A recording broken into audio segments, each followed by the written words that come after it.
What's going on, guys? We are actually continuing a previous video that I did, the reality of selling Pokemon cards. So this is the reality of selling Pokemon cards continued, or part 2, if you will. First off, I'm gonna go over some stuff that I have up there right now. I've got a PSA 9 Dragons Exalted Full Art Rayquaza from Black and White. I've got a Black and White PSA 8 Dragons Exalted Reggie Steel. I have this card in an 8.5, so that one's up there right now. I have one of my favorite Yu-Gi-Oh cards ever, but I'm hopefully going to upgrade to a nicer version at some point. A first edition Dark Paladin from Magician's Force and an AGS 7. I have a bunch of, we've got full arts here, Houndoom full art, Mewtwo full art, Tyranitar from Paldea. We've got a Black Series Topps Charmeleon. We've got a Paldea full art Gyarados, a alternate art Palkia from Astral Radiance, a Miriam from Scarlet Violet Base, full art or alternate art, and then some other slabs that we have up. This one's actually up for auction and already off to a running start. The first edition Alakazam, probably because it's a first edition base set card. I already have that card in a 5, so I just figured it's time to let go of the 4. I've let it go before, but the buyer had no feedback whatsoever, so I ended up retaining the card. It is in my description that if you have no feedback whatsoever, I do reserve the right to cancel. That's the only time I've ever canceled. I have not ever canceled since then. And hopefully whoever wins this time will have some feedback. I'm also considering shipping cards out internationally now. I'm seeing that eBay kind of takes care of everything. There's no reason not to. But okay, moving forward, I have this Gyarados. I have 2 9s, PSA 9s of this Gyarados, which is the Breakpoint Secret Rare Gyarados. This is an absolutely stunning card and honestly looks great in the older CGC slab. I have a bunch, speaking of CGC, I have a bunch of cards, 39 cards at CGC right now that should get back to me before Collecticon. I will either take them to Collecticon to sell or trade up, or I will list them on eBay right before Collecticon. Just set up a bunch of auctions that week. We've got this Red Cheeks Shadowless Pikachu in a 7. I already have that card in an 8, so I figured time to trim that card and let it go. And then this Secret Wonders Charizard in a 7, which I honestly don't really want to sell, so I put it up for an offer up. But we're going to see what happens with that. And I'm going to talk about a bunch of stuff that I plan to take to Collecticon with me. I've got a stack of all of my first edition base holos I plan to take to Collecticon, either to trade up and add cash to get better grades, or to trade for something like a Gold Star or a Crystal, and then I can buy back those first editions that I've traded or gotten rid of as we go. But I'm going to talk about that in a second, right? The main part of this video is to talk about the realities of selling Pokemon cards, okay? So I'm just going to kind of go as things come to my mind. The first things first, when you're selling cards, you have to keep your cost basis really low, right? So one thing I'm realizing is that for all the cards that I picked up from my local shops that were like $10 or less, if I can sell those near $20 but not above $20, that is probably the best. Those are the best plays that I'm making. And it sucks because I would love to sell cards and actually get a decent gain on those cards, especially some of the graded cards. But what I'm finding is that I'm actually doing best on my cheaper ungraded auctions. One thing that helps with that is that and you know, I have a printer, I'm using less tape, I have a whole new method of cutting things out and applying them. Anyways, before I get into that, one thing I've noticed is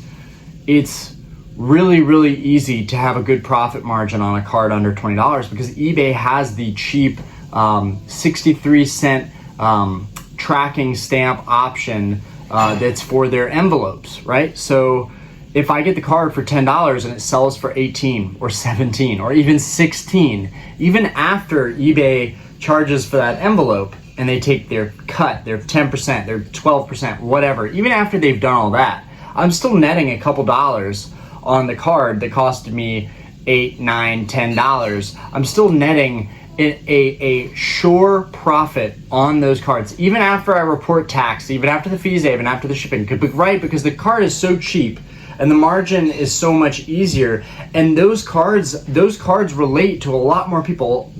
But by that I mean the card is much more affordable for the average person. A card that's $20 or less is going to be way more affordable to the average person than a card that's, say, like this. I've been eyeballing this Gold Star Groudon. This is one of the latest Gold Star cards that I've added to my collection, and it's beautiful, and I've been eyeballing it, but I've really been wondering to myself, was it worth, spending $1,200 on this card? And I'm going to try and get most of the Gold Stars in cash or in person if I can from here on out, and that's why Collecticon is so important.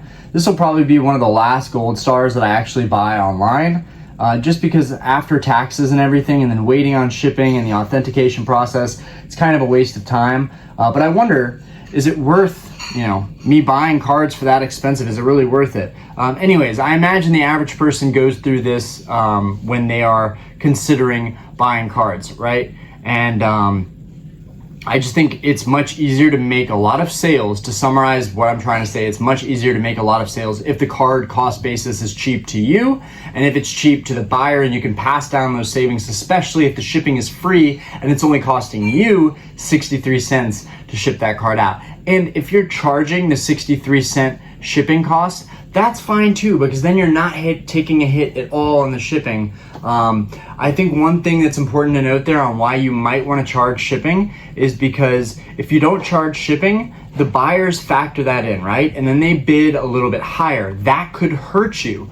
So the reason that is because if there's no shipping and the card is really worth 20 bucks, if you would have charged shipping, maybe they would have only spent 19, and now you're getting the 63-cent shipping option, which nets you a better profit. Whereas if it goes above $20, because you don't have the shipping and they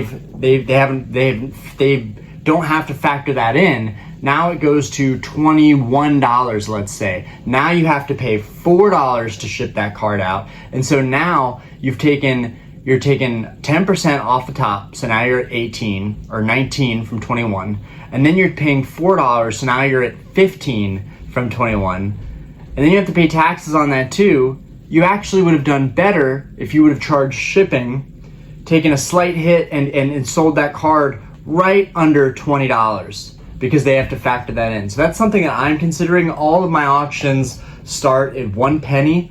All of my auctions have free shipping.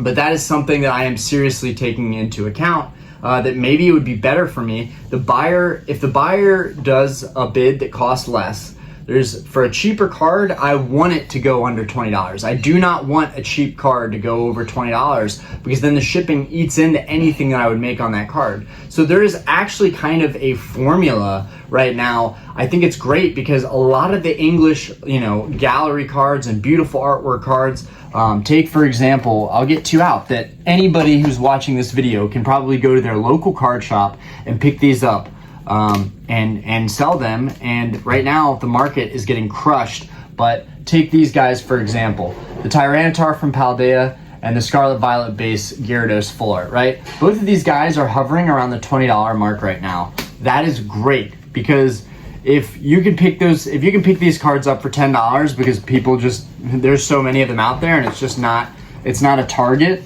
and shops know that they're gonna have to move this stuff. If you can get those cards for 10 bucks, charge shipping on them, the 63 cents it costs to ship that card out, and it goes under $20, $19, you still have a great margin on cards like that. Now, I am strictly using this video to talk about cards you're gonna buy in person. I have learned the hard way. I highly recommend you do not buy a bunch of cards off of platforms like TCG Player, eBay, Mercari. I would not recommend to buy those cards from there if you're trying to be investable. There are going to be deals that you can find. Of course, there are going to be outliers. There are going to be deals you're going to be find on any of these platforms, auctions that you're going to win at 3 in the morning when no one else is bidding. There are little things here and there that you can win, and you can immediately flip that product. But I am specifically talking about a sustainable way to sell based on buying stuff locally, garnering good relationships with your local shops and having them kind of give back a little bit, and both parties can maybe win. They can liquidate product before the market fluctuates either down or up. You don't know that as a shop, and you have bills and you have rent to pay, so you need to get rid of those cards.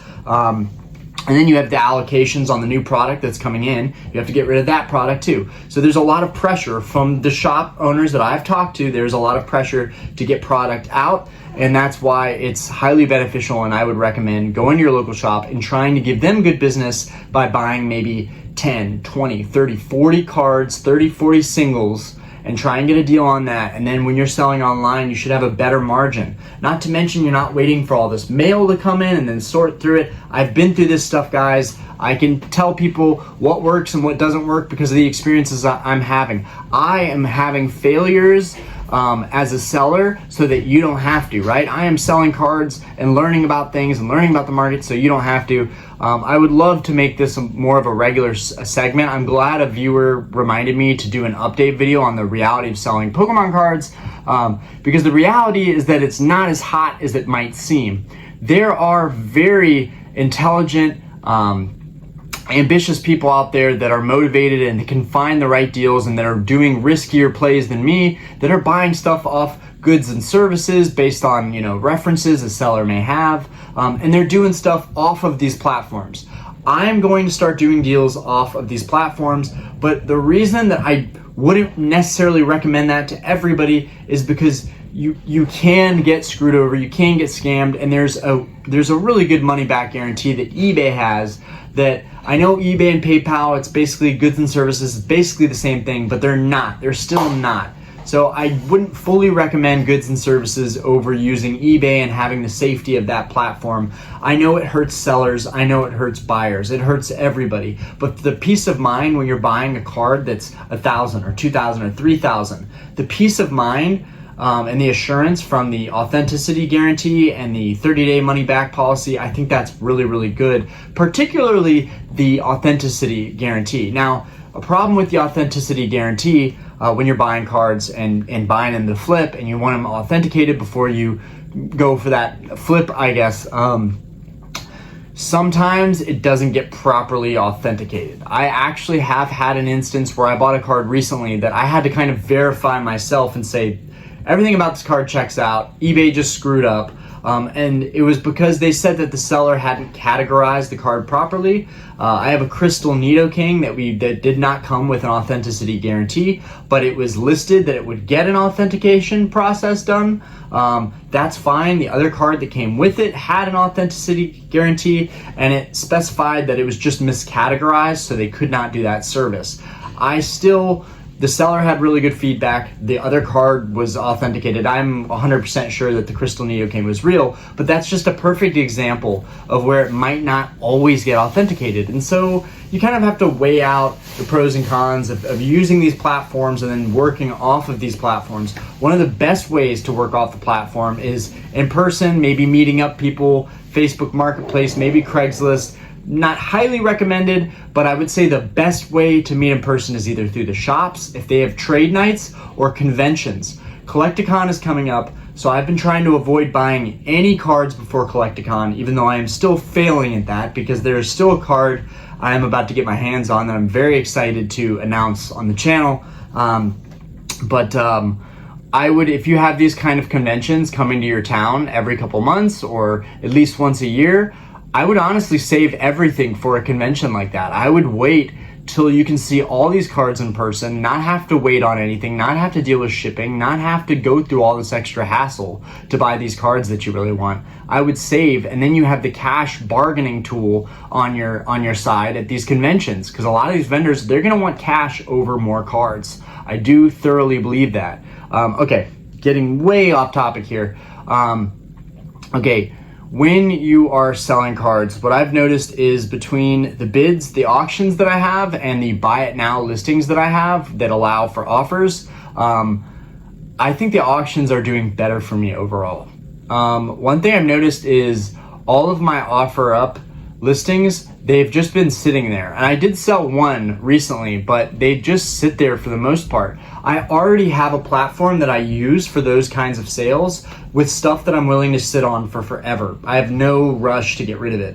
That's Mercari. I use Mercari to set up a bunch of stuff. All my theme decks I've pretty much sold on Mercari. So my theme decks I never list on eBay because they kind of have their own home and verified place that they sell really well, and that's on Mercari. I have no idea why that is. I feel like my theme decks sell better on Mercari than they do on eBay, and for that reason I'm sticking with Mercari. But there are also different platforms that work differently for different purposes. Everybody has a platform that works for them. For me, I consider using several platforms. I may use TCG Player at some point, but right now it's just eBay and Mercari. Mercari is for setting stuff and forgetting about it, and it sells eventually. I've almost sold every single item that I listed on Mercari. I think I've got 7 items left that haven't sold on Mercari, so I'm really, really proud of that. It's been about 1.5 years on Mercari, and I think it's been about 16,000 in sales, and which is a lot for me, right? I'm selling theme decks. I got back into the hobby just a couple years ago, so it's not like I'm an expert on it, but I really believe in the niche of theme decks, and so I believed in that and preach it, and now I'm selling that stuff and getting a profit on it and getting my principal back, which is really fun. But honestly, I expected that because I bought a ton of theme decks investing in that niche, and that's another thing. If you have a niche and it works and it's proven, you've sold cards or boxes or decks or displays or whatever it is that you are into, certain cards, certain Japanese cards, I don't know, you name it. But if you are in a niche like PSA 1 cards, like a lot of people think that that's kind of silly because it's a poor grade. Your card is in terrible condition.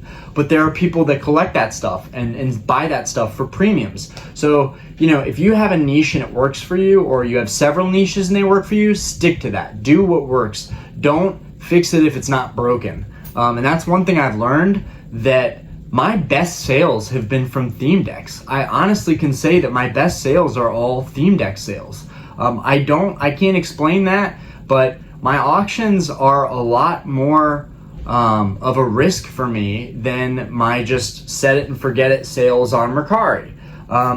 I have done some of those sales on eBay. I have some cards listed that are for offers and buy it nows. But the card, that stuff is just sitting there, and I have more feedback on eBay than I have on Mercari, and my stuff is still sitting on eBay. I don't know why that is. I think it's just because eBay is such a competitive market. But it could be that my store on Mercari is just more choreographed. It's, theme decks pretty much in a row, so it just looks like a theme deck store. That's basically what my Mercari looks like. But one thing I've learned is, or another thing I've learned is that I have lost money on almost every single slab that I have sold on eBay through an auction. I have lost money on all that stuff. And it's not to say that I just got unlucky, or I shouldn't do auctions, or my cards sold for less than they should. No, I bought a lot of duplicates of cards, and I think that this is very common in the hobby. I think a lot of people buy duplicates of cards, and they think, I'm going to buy another one, because what if I want to sell it down the road? I don't want to sell the only copy that I have, so I'll sell this other copy. That's how my screwed up brain works. I have to buy doubles of everything, and the same thing happened with my first edition Charizard, which I have that ready to go to Collecticon. I'm going to trade one of my first edition Charizards at Collecticon. So we're going to take one last good look at this guy, because this could be the last time that we see good old first edition, this Thin Stamp. This is the last time we'll see my Thin Stamp 5 on this YouTube, because I'm hopefully going to trade up for the Rayquaza Gold Star at Collecticon. That's really my main goal. I know that I've got a $5,000 card right here at the very least. I know I'm getting off topic, but I just want to show real quick what I plan to take to Collecticon. And then I've got my PSA 6 Shadowless Charizard, not the first edition. This card's worth at least 1,000, maybe even 1,200, so I need to look back into that and see what that's worth. I am keeping my thick stamp first edition, so I will still always have a first edition Charizard. That is a card that will never get sold if I don't have a replacement for it. And then I'm keeping my first card I ever submitted by myself. This card's kind of has sentimental value to me. I don't look at it as just like this card I bought for $300 and I'm gonna flip it for $500. Like, no. This is a card that I had graded myself, and it has sentimental value, and it's not in the best condition. Neither of these other Shadowless, it's like a grade 4 and a grade 3 Venusaur, so they're not like worth anything. But there are some cards that I'm okay with just holding on to. They're not worth much. I'm not going to get much for them, but they display really nicely, and that's that. Anyways, the last card that I'll be taking to Collecticon, and I almost put this up on my eBay for auction, and I decided, you know what, take it to Collecticon. You might do better there, and you'll be able to get cash, if anything. But my Skyridge PSA 7 Charizard reverse. So I'm hoping with the Charizard reverse, I figure this card's at least worth $1,200. I figure with both of the Shadowless 6 and the Skyridge 7, that's like $2,400 right there in my head. And then $5,000 at the very least for the PSA 5 first edition Charizard. I'd say that's about $7,400 in value. Let's say I'm gonna undercut myself and chop off $600 of value. That's still $6,800, which I think I should be able to get a Rayquaza Gold Star in a 9 for $6,800. Most of them are selling for the upper 7s, maybe the upper 8s, but eBay takes a huge chunk with that 13% fee.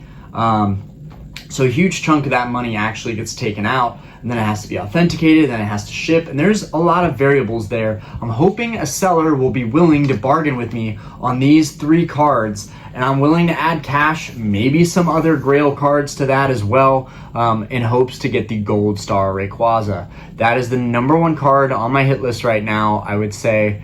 The other one would probably be the Skyridge Crystal Charizard, and then below that, the Aquapolis Crystal Lugia and the Gold Star Pikachu would probably be the other 2 that are under those. And then everything underneath those is cheaper and easier to acquire. So if I could cross off the biggest goals that I have in this hobby, everything else would be a lot easier for me to attain and go after. You guys also have noticed I haven't been buying anything. I haven't been buying any, I've got no mail coming in. I haven't been going to my local shop and buying tons of singles. I've really been chilling this month, other than the crystals that I bought in the Groudon, which I know those were big purchases, but I've kind of decided it's much better to go after these larger purchases as they become further and further out of my financial reach than to wait until it's too late. So hopefully I'm going to find a lot of Gold Star cards and a lot of Grail cards at the convention, but mainly it's the Gold Star Rayquaza, the Crystal Charizard, the Aquapolis Lugia, and the Gold Star Pikachu, which I may be getting one of those soon locally. Yes, so don't sell cards after you've acquired them. Don't sell them right after you've acquired them, because you're probably going to lose your money on that through auctions. Now, another variable could be that I don't have that much feedback overall. I only have 127 followers on eBay, and I have actually twice as many on Mercari, which is weird. I have 269 followers on Mercari, and I've only sold 130 items. I have no idea why that's the case, whereas on eBay, I've sold 300 items plus, and I only have 127 followers. So it's just very competitive on eBay. So in a lot of ways, I think what I'm saying here is Mercari might be a better platform to start selling on than eBay. You might have a little bit longer turnover times, but it might be worth it to check out Mercari. And then of course, Facebook Marketplace, Craigslist, that's a great way to circumvent using these platforms. One thing that's important about using these platforms and just dealing with the potential losses, it's very easy to do this for me personally, because I have so many low value cards in my collection. I have a lot of $20, $30, $40 cards. I find it to be a lot of fun to buy more cards than have a couple very high value cards. I know that opinion is constantly conflicting with my current status of collecting. Like sometimes I'm like, I'm going to collect the master sets. And that means I'm buying a ton of cheap cards that I don't really care about. And then sometimes I'm like, I'm not collecting any junk for my sets. I am just collecting creme de la creme, like nice graded cards. Like this Groudon is a perfect example of a PSA 9 Gold Star Groudon from Delta Species. This card is super nice, and I'm glad to finally have it in my collection. I will say I need to get this card out in the sunlight because it's hard to fully appreciate a card when it's so expensive. You really have to get the right lighting on it and get that holo to pop off just right. But I'm trying to get into a more streamlined collection. It's just very hard because I still want to collect a little bit of everything. I think a lot of collectors deal with that, is the choice paralysis of just like, there's just way too many options going on. But again, guys, yeah, I wouldn't buy cards, right? I wouldn't sell cards right after you buy them. And I also, if you see multiple listings for that card, it's most likely going to be difficult to offload again in the future. One thing that some of my friends have talked about, I have this one group of friends that they're helping me submit cards, which I'm very appreciative of. And they're also into the higher end cards more so than the cheaper end cards. So they're really like specifically focusing on like the crystals and the gold stars. And I'm not gonna lie, I want those cards regardless, but lately they have been rubbing off on me a good bit to the point where I'm like laser focused on going after those cards first and dealing with everything else that I want later down the road. But one thing I have noticed is they're thinking about selling some of their nicer cards. And I'm like, why would you even want to sell cards like that? And they're like, because they're still popping up on the market, which means they're still somewhat easily attainable. So I don't feel like I could take those risks. I couldn't sell some of my higher value, higher end cards because I'm afraid I would not be able to find those deals again. But at the same time, part of the fun for them in this hobby, and for many of you maybe in this hobby, is finding that deal, the chase, the art of negotiating and getting the right price, and then making it sustainable by selling that card. I mean, you've had it, you've enjoyed it, and then you let go of it. I understand that's how some people operate, especially more calculated, more business-minded people. I'm not one of those people. When I buy a nice card, I intend to sit on that card for a very long time. I honestly can't even believe I'm gonna consider trading or selling my first edition, one of my first edition Charizards. But like I said before, if I did not have a backup first edition Charizard, I wouldn't even be making that choice. A lot of my favorite full arts that I have on display that I showed in my recent video, my collection room tour, a lot of my favorite full arts that I have on display, I have duplicates of them. I really like some of these cards, so I have duplicates of them. And I'm probably going to end up selling those duplicates here very shortly because it just doesn't make sense to have two of every card. It really doesn't make sense. And I'm realizing the hard way that, you know, it's been a fun journey. I'm glad that I had duplicates of some of these cards because it makes it very easy to sell them. It's very hard for me to let go of cards that I only have one copy of.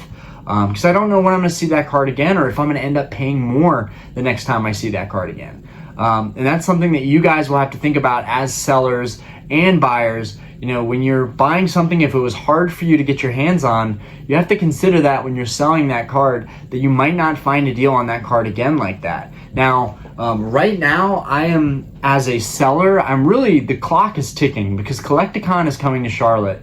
And while there's a lot of people out there that don't have conventions like this near them, so the buying doesn't stop for them online, for me, the buying has pretty much come to a dead stop online. I'm really trying to avoid buying anything online, paying taxes on that, paying the seller fee premium on these platforms. I would much rather be a little bit patient and wait for Collecticon, unless there's a local deal that's just too good to be true here. It's very unlikely that I'm going to be buying stuff on eBay. There's 2 cards that I'm looking at right now, and that's it. I'm really not trying to buy anything on eBay right now because I know that one of the biggest national card conventions is coming to Charlotte in a matter of weeks, maybe even less than a month now. Yeah, less than a month.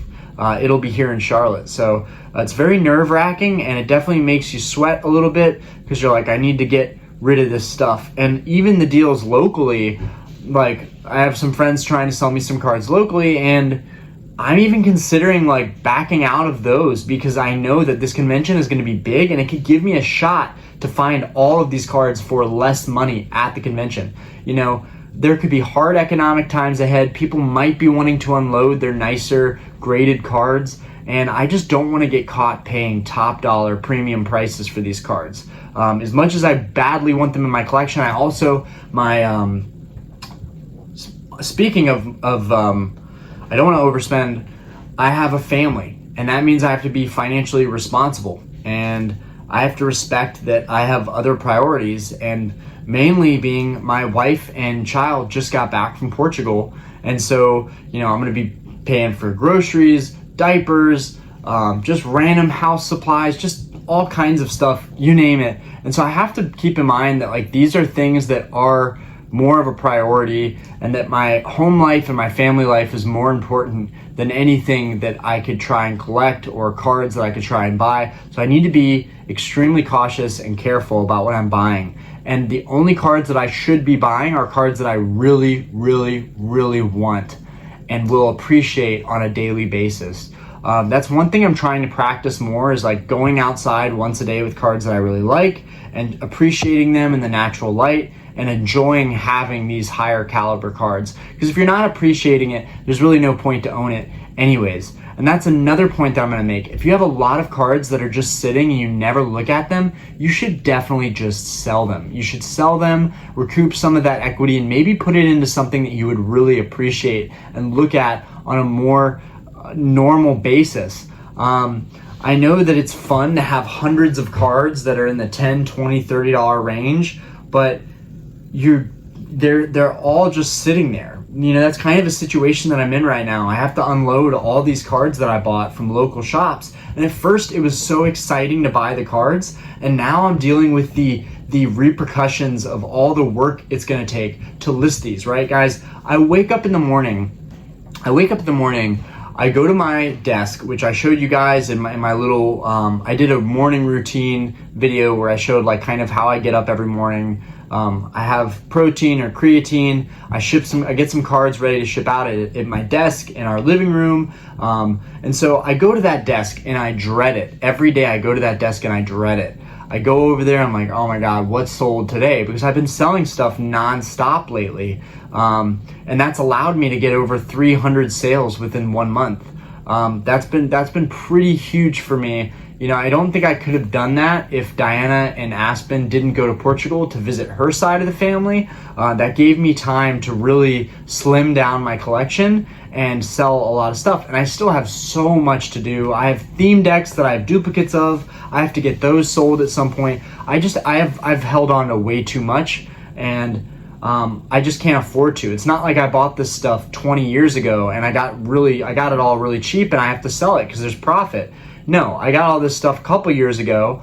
I didn't get it for super cheap, and I should probably hold it for another couple years until I consider selling any of it. But I'm just in a position where I have to pivot and I have to be more of a responsible family man. But in that, guys, it's a lot of work to sell cards. I mean, I have a whole new respect for sellers on any platform, to a point where if I get something and I'm unhappy with it, I might not even leave bad feedback, because I'm realizing that seller, depending on how many sales they have, it's such a hassle to ship cards and sell cards.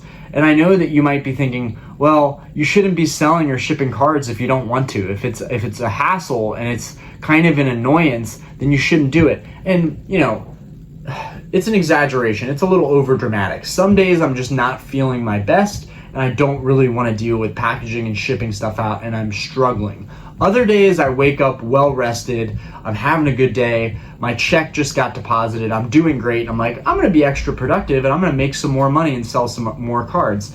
So there's an ebb and flow with like how I feel about the whole selling side of cards. But I will say, regardless of my failures, every part of failure, and I've said this so many times on this channel, but every part of failure is also part of success. And all the cards that I've lost money on, I will never buy a card again and expect to flip that card and make money. I am just under the assumption that it almost can't be done. Cards are always, the people that are buying these higher end cards, they're always going to go for market price. And unless you cut out the middleman of a seller platform, it's going to be very hard to make money on this stuff. So I realize that now.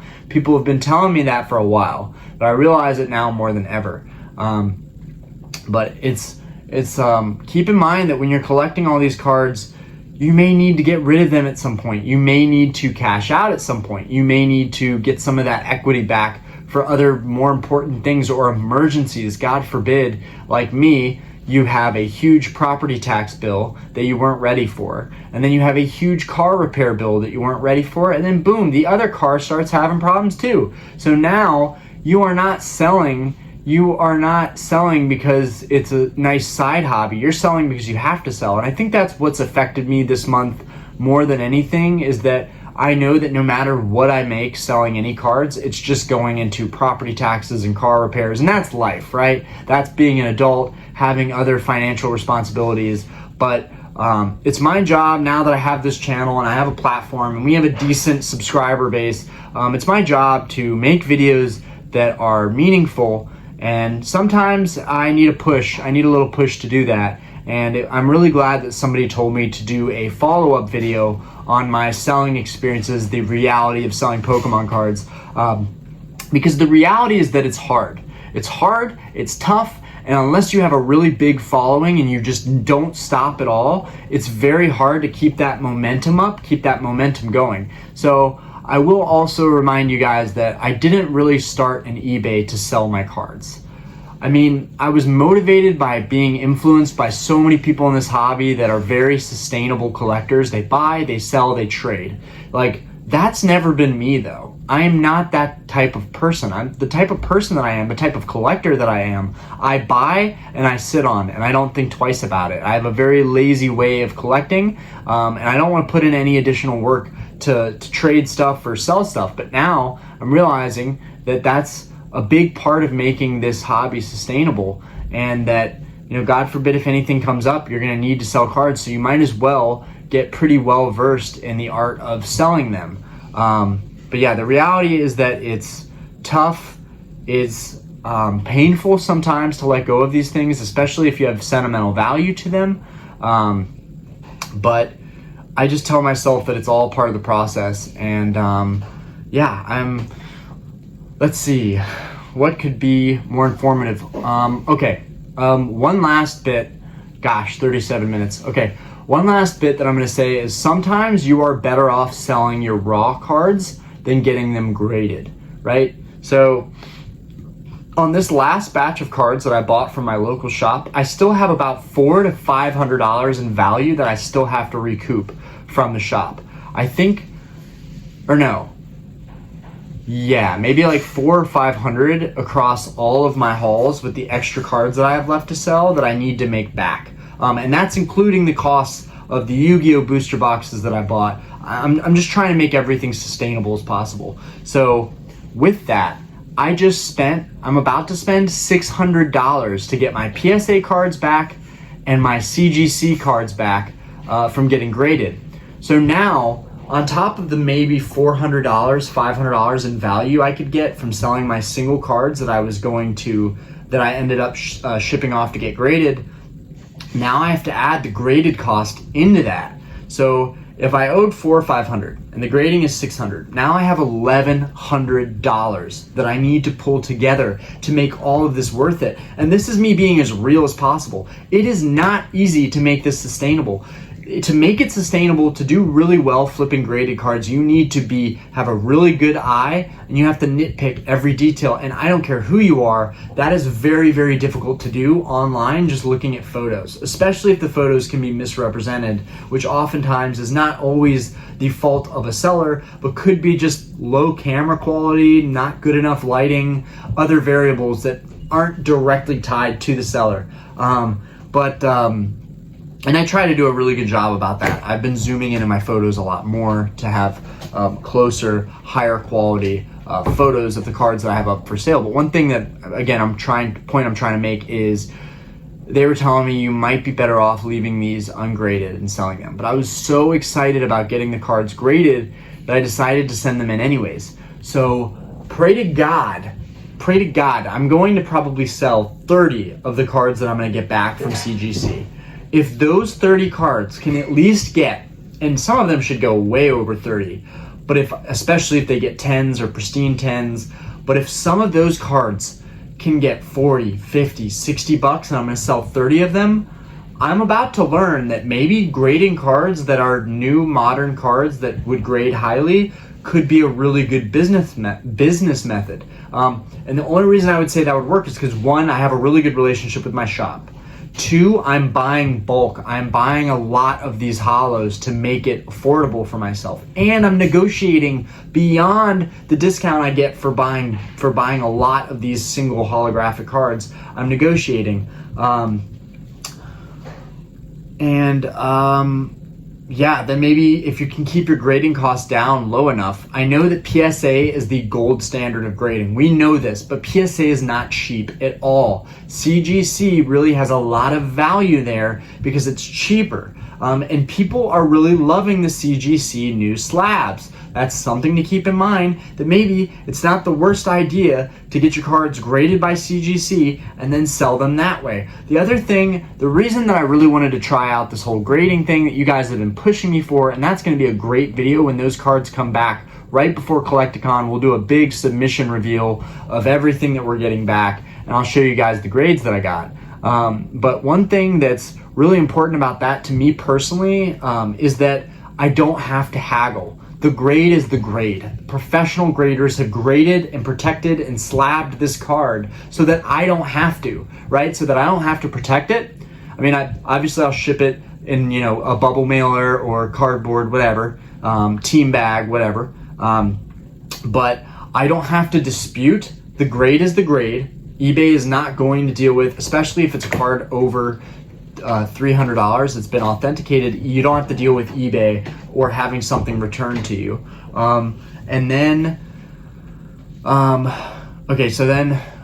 So overall could be a good strategy to get cards, get them graded. But now I also have to deal with the shipping costs of every one of those graded cards and the fee they're going to take out. So if my $20 card now, if my $15 to $20 card is now worth 40 or 50, take out 10% from eBay, so it's 45 or 35, then take out 45 or 40, then take out the shipping costs, which will be another $4, so it's 41, or it's 36, okay, and then minus the CGC cost, so now it's 31, or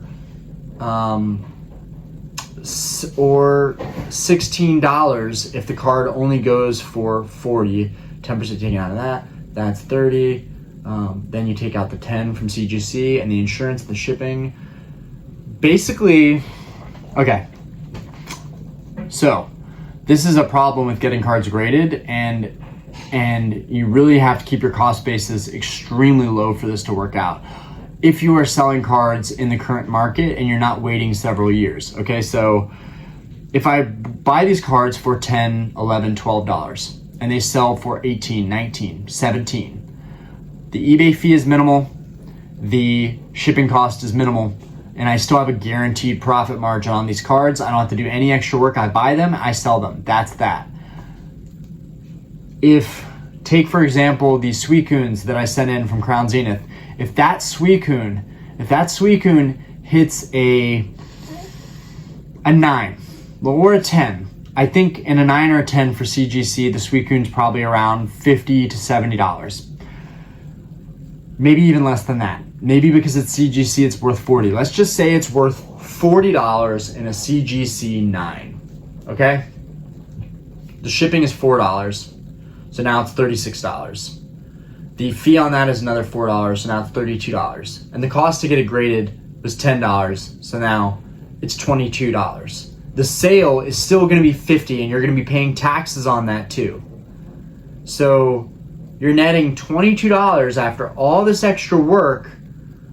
Well, you're not netting $22, you're netting $10 after all this extra work, which I guess is kind of the argument that no matter what, if you get cards graded, you should be able to make better money and get better value on those cards. In this case, that would hold true. If I got the Suicunes for $10, $11, $12 and they sold for $17 or $18, I would net $6. Whereas if they go for 22, if my net value that I'm really getting out of it after the fees, the shipping, and the grading cost is $22 from 11 or 12, I'm netting 10 instead of $5 or $6. I mean, it's so marginal, but for the time and the effort and the amount of work that you're putting in. Now, I don't have to take into the effort or the work that I'm putting in as far as the CGC submissions goes, because my friends that are helping me out with this, they enjoy doing it.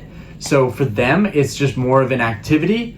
For me, it would be more of a chore. So I would continue to sell ungraded cards, and that's what I would recommend. That's the last piece of info that I'm gonna recommend here, is just sell your cards ungraded if they're not gonna get that good of a grade. Because at the end of the day, having them slabbed is not gonna make much of a difference. Other than the fact that you won't really have to dispute what the value is or what the grade is. That can hurt you because a raw Charizard card could potentially be like a $250, $300 card that people are bidding on. But if it comes back as a 5 or 6, you're only gonna get $200, $250 for that card. So you're shooting yourself in the foot.